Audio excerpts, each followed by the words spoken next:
আরেকজন বয়োজ্যেষ্ঠ মুসলমানের জানাজায় শরীক হওয়ার মতো তৌফিক মহান রাব্বুল আলামিন আমাকে দিয়েছেন, সেজন্য সকলে শুকরিয়া আদায় করি। সকলে বলি আলহামদুলিল্লাহ। একজন ফরেজগার মানুষ ছিলেন, একজন এই সমাজের প্রতিষ্ঠিত ব্যক্তিত্ব ছিলেন। উনি আজকে আমাদের ছেড়ে চলে যাচ্ছেন। আমরা এসেছি তার শেষ বিদায়ে, তার বিদেহী আত্মার মাগফিরাত কামনার জন্য। তো সর্বোপরি আমার সংক্ষিপ্ত বক্তব্য বাড়ানোর সুযোগ নেই। একজন সম্ভ্রান্ত পরিবারের মানুষ ছিলেন, আজকে তার জন্য এসেছি আমরা বিদায় দিতে, দোয়া করতে। তো একজন মানুষ গ্রহণ করে কখন যে মনের অজান্তে ভুল ত্রুটি হয়ে যায়, জানা অজানা ভুল ত্রুটি ক্ষমা চাওয়ার সুযোগ হয় না। তাই বিদায় বেলায় আমি তার পরিবারের পক্ষ থেকে আপনাদের কাছে ক্ষমা চাই। খুশি ওনাকে ক্ষমা করে দিয়ে ওনাকে জানাতে সর্বোচ্চ মাকাম দান করবেন এই আশাবাদ ব্যক্ত করছি।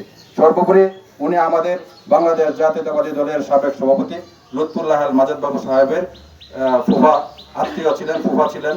সেই হিসাবে আমরা আজকে অত্যন্ত শোকাহত, বাংলাদেশ জাতীয়তাবাদী দল অত্যন্ত শোকাহত। আমরা জাতীয়তাবাদী দলের পক্ষ থেকে ওনার বিদেহী আত্মার মাগফিরাত কামনা করছি। শোক সম্বন্ধ পরিবারের প্রতি গভীর সমবেদনা জ্ঞাপন করছি।